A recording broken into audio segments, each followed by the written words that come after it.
Hi guys, and welcome back to the channel. Held Dominance, Anthony here. Please remember to like and subscribe, and also click that notification bell if you're enjoying what you're seeing and if you want to see more. Coming up in today's video, we look at the third place side of 2021, Warrington Wolves. I go through the normal routine, and you'll never guess where I think they will finish.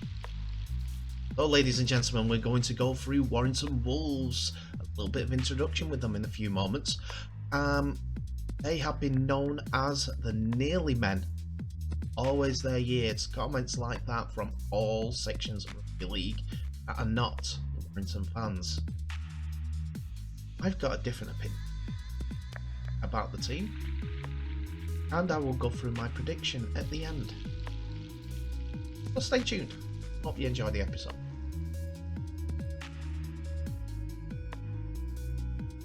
So Warrington, when they were first formed, were initially founded as a team called Warrington Zingari Football Club in 1876 and moved to their first stadium of Wilderspool in 1881 and stayed there until 2003 and moved to the Halliwell Jones Stadium, moved Warrington's ambitions a little bit further up the table. But it was a Super League era that actually was the most successful for Warrington, but not in rugby league. Yes, they won the top flight of rugby league in the UK in 47, 48, 53 to 54 and 54 to 55.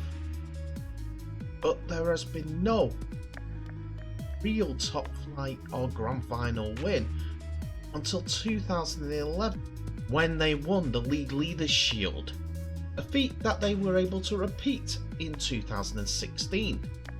And in the same Super League 26-year period, they have also won the Challenge Cup 4 times, most recently 2019.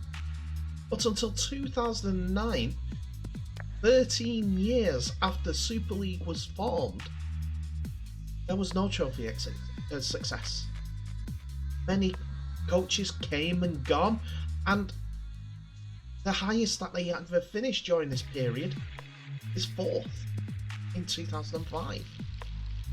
So that Nearly Man tag wasn't there. They were just another team in Super League, to be fair. That 2009 Challenge Cup win with Tony Smith at the helm was the turning point for the team, as the former Leeds coach had gone on to win the Challenge Cup 3 times in 4 years, with 2010 and 2012 being on Tony Smith's watch. Smith led Warrington to a first place and the League Leaders Shield in 2011 and again in 2016 before he eventually left. But in 2017, which he finished first place in the qualifying stage of the playoffs as well, with 2 runners-up and a 3rd place position.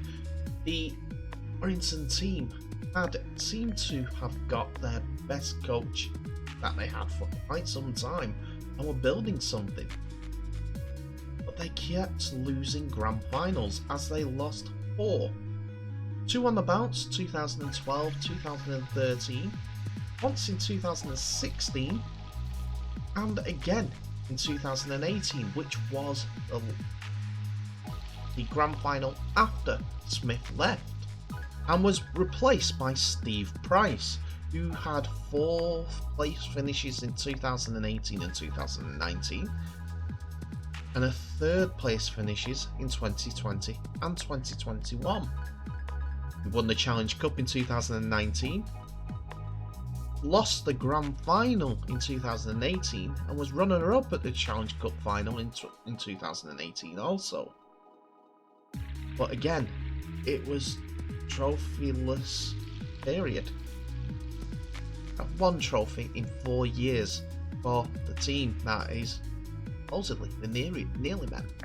A 3rd place finish of 21 games, 15 wins, 5 losses and 1 draw saw them come into their own, but not quite there, as they got basically humiliated by Hull KR in the elimination playoff final.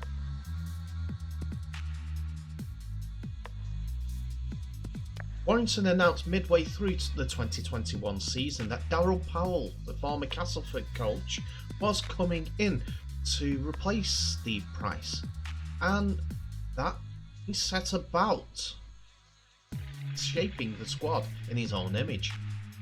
First, he brought over 3 players that he knew from his Castleford days, with Greg Minikin, who came to Warrington via Hull KR, Oliver Holmes, and Peter Matautia, all joining the squad. He also set about bringing in the reinforcements for his pack, as he brought in Joe Bullock from Wigan Warriors, Billy Magoulis from Cronulla Sharks, and also James Harrison from Featherstone Rovers, as he was looking to replace some of the big men that have left.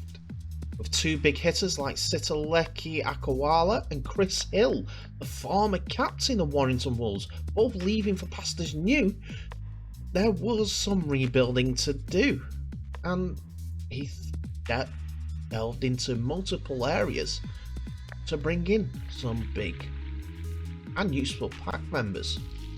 And with top try scorer Jake Mamo, and great interview to be fair, leaving for as well, followed by Blake Austin and Tom Lynham, the Warrington side looked a little bit different to what they were previously. But with that being said, with their 5 of their England contingent still at the club, after much speculation in some parts with Gareth Widdop being attention of that to begin with, Warrington still have a spine to look out for. Stefan Ratchford, George Williams, Ben Curry, Darryl Clark, and the aforementioned Widdop will be looking to play their best form so that they can get into Super League. And it's up to into the World Cup squad for England, and it's up to Daryl Powell to get them on song so that they can make a tilt at the league and at least reach another grand final.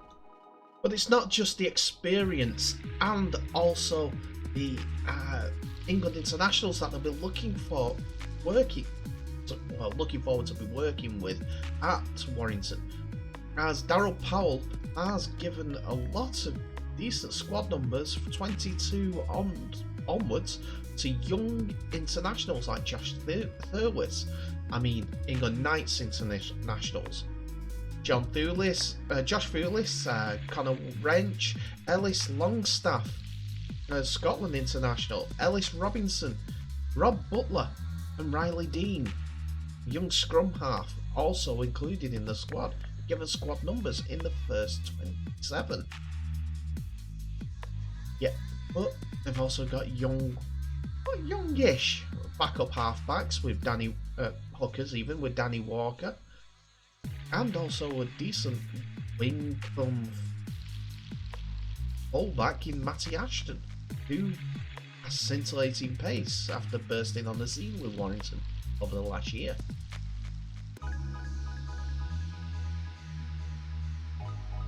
So where will Warrington Wolves finish? Well, I have made one prediction already. It will be going for they will not quite ready to hit the top step of rugby for a good couple of seasons. That's why I think that Warrington will finish in 5th place. Yep, could have probably seen that with the way that I've made predictions previously, but I don't know.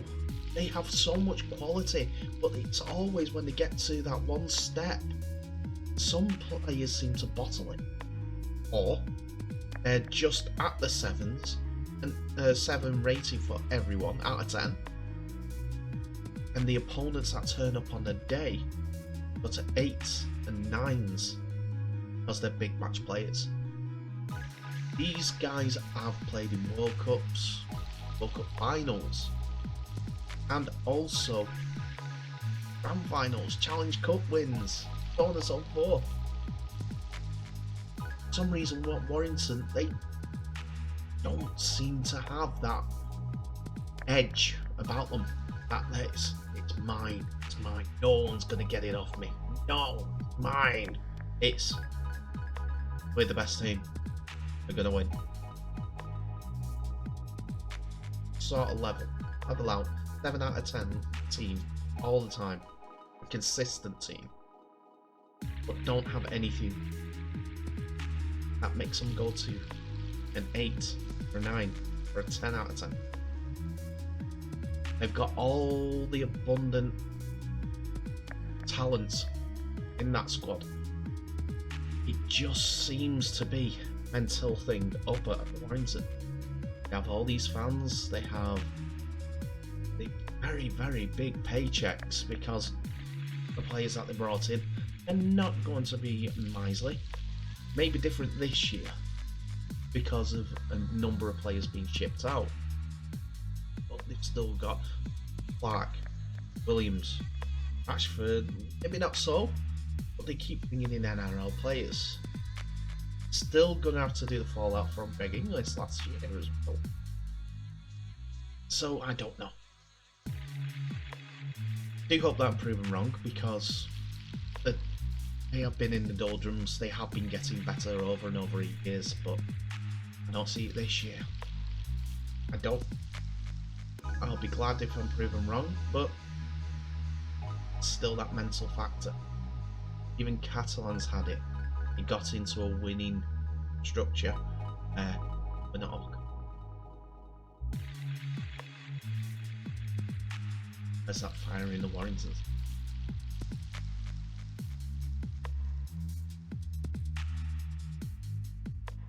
And that's it for another episode, ladies and gentlemen. Thank you so much for watching. Please remember to like, subscribe, and also click that notification bell for any updates or anything that comes along from the channel in the next few days. Tell me what your thoughts are on Warrington Wolves this year. Will they be closer than what they have been before? Will it be another nearly man season? I hate to use that phrase as they have been a good side since at least 2010, so there's no problems there. I just want to see a competitive Warrington side to force the standard of the league even further. Yes, they got to the qualifiers this year and finished 3rd in the league. They were outshone by Hull KR, who was the story of the season, St Helens and Catalan, and were nowhere near the Challenge Cup final. Anyway, so any comments on the episode, please leave them and I will talk to you about them. Tell me what your thoughts are on my prediction of where Warrington are going to finish. Anyway, stay safe, all the best, thank you for watching, I'll see you in the next episode.